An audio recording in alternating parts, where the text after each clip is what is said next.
Graffiti, what an awesome topic. A lot of people have been asking me on this channel what I think about graffiti, what are my opinions, and I'm here to set the record straight. I do not consider myself a graffiti artist or a graffiti writer. I love to practice graffiti, I've been doing it. It's what propelled my whole love for art and creating things, is originally being interested in graffiti, watching YouTube videos. SIVE has a great video where he explains kind of like his involvement in graffiti and like what he thinks about it, his opinions. I completely agree with him. It's a great video.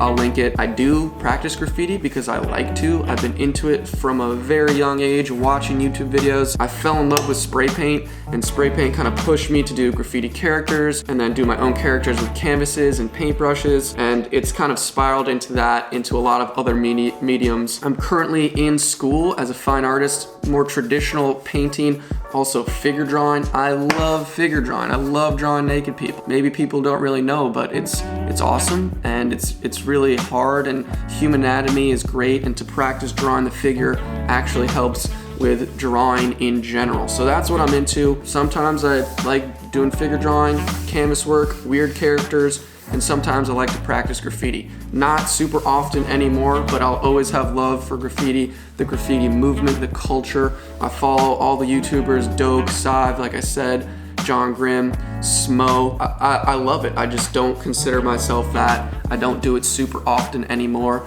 but sometimes I do. And I suggest to do whatever you want to do also. It's all artwork, it's all creative, it's all expressive.